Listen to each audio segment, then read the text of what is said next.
And thus the heavens and the earth were finished, and all the hosts of them. And on the seventh day God ended his work which he had made. And he rested on the seventh day from all his work which he had made. And God blessed the seventh day and sanctified it, because that in it he had rested from all his work which God created and made. These are the generations of the heavens and the earth. And when they were created in the day that Lord God made the earth and the heavens, and every plant of the field before it was in the earth, and every herb of the field before it grew. For the Lord God had not caused it to rain upon the earth, and there was not a man till the ground. But there went up a mist from the earth, and watered the whole face of the ground. And the Lord God formed man of the dust of the ground, and breathed into his nostril and breath of life, and man became a living soul. I and the Lord God planted a garden eastward in Eden, and there he put the man whom he had formed. And out of the ground made the Lord God to grow every tree that is pleasant to the sight and good for food, the tree of life also in the midst of the garden, and the tree of knowledge of the good and evil. And a river went out of Eden to water the garden, and from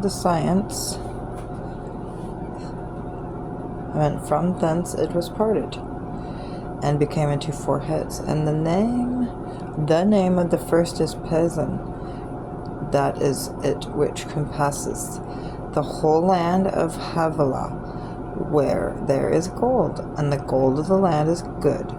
There is Bdellium, and the onyx stone.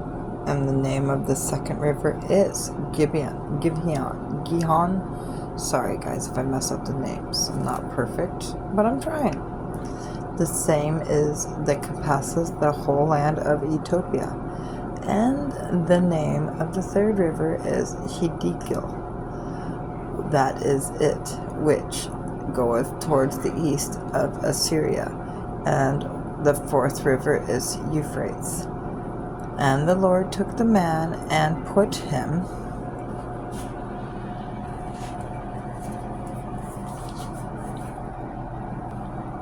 into the garden of Eden to dress it and to keep it.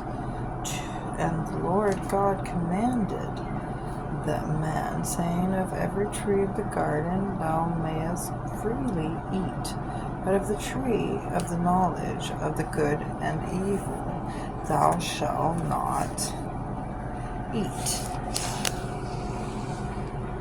For in the day that thou shalt eatest, therefore thou shalt surely die. And the Lord God said, it is not good that the man should be alone.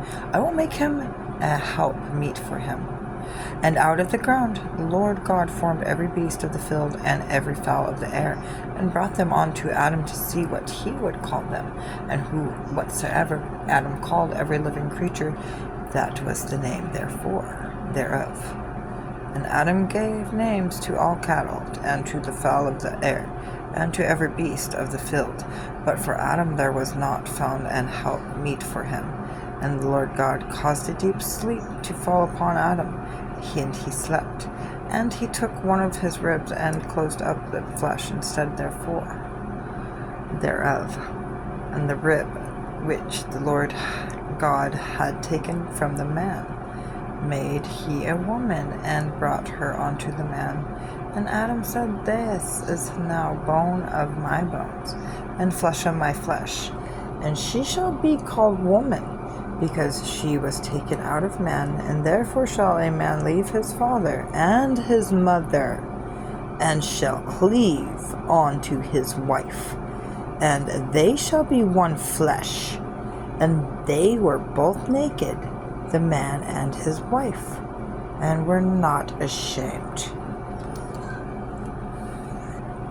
Now the serpent was more subtle than any beast of the field which the Lord God had made. And he said unto the woman, yea, hath God said, ye shall not eat of every tree of the garden.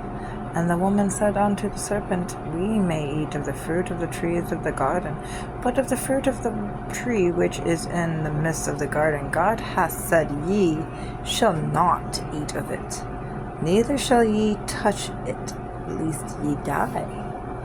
And the serpent said unto the woman, Ye shall not surely die. For God doth know that in the day ye eat thereof, then your eyes shall be opened, and ye shall be as gods, knowing good and evil. And when the woman saw that the tree was good for food, and that was pleasant to the eyes, and a tree to be desired to make one wise, she took of the fruit thereof, and did eat, and gave also unto her husband. With her he did eat. And the eyes of them both were opened, and they knew they were naked. And they sewed fig leaves together, and made themselves aprons. And they heard the voice of the Lord God walking in the garden in the cool of the day. And Adam and his wife hid themselves from the presence of the Lord God amongst the trees of the garden. And the Lord God called unto Adam, and said unto him, Where art thou? He said, I heard thy voice in the garden, and I was afraid, because I was naked, and hid myself. And he said, Who told thee that thou was naked?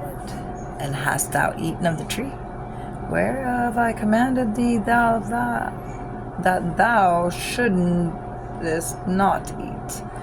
And then the man said, The woman whom thou gavest to be with me, she gave me of the tree, and I did eat. And the Lord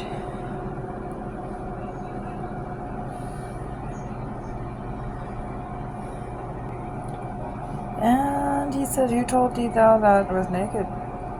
And the man said, The woman whom they give to be with them, she gave me of the tree, and I did eat. And the Lord God said unto the woman, What is that thou hast done? And the woman said, The serpent beguiled me, and I did eat. And the Lord God said unto the serpent, Because thou hast done this, thou art cursed above all cattle, and above every beast of the field. Upon thy belly shalt thou go, and dust shalt thou eat all the days of thy life. And I will put enmity between thee and the woman, and between thy seed and her seed. And it shall bruise thy head, and thou shalt bruise his heel. And unto the woman he said, I will greatly multiply thy sorrow and thy conception, and sorrow that shall bring forth children, and thy desire shall be to thy husband, and he shall rule over thee. And unto Adam he said, Because thou hast hearkened unto the voice of thy wife, and hast eaten of the tree which I commanded thee, saying, Thou shalt not eat of it. Cursed is the ground thy sake, and sorrow shalt thou eat of it all the days of thy life. Thorns also and thistles shall it bring forth to thee, and thou shalt eat the herb of the field. In the sweat of thy shall thou eat bread, till thou return unto the ground, for out of it wast thou taken, for dust thou art, and unto dust shalt thou return. And Adam called his wife's name Eve, because she was the mother of all living. And unto Adam also and to his wife did the Lord God make coats of skins, and clothed them. And the Lord God said, Behold, the man is become as one of us, to know good and evil. And now, lest he put forth his hand, and take also of tree of life, and eat and live forever. For the Lord God sent him forth from the Garden of Eden to till the ground from whence he was taken. So he drove out the man, and he placed at the east of the Garden of Eden cherubims and a flaming sword, which turned every way to keep the way of the tree of life. Well, I hope you guys enjoyed the Genesis reading. We will not be finished, or we are not finished with it, of course. There'll be more to come. But this is the portion of the beginning of it. And we will work on more later on. Thank you guys. I had a great time. Have a great night.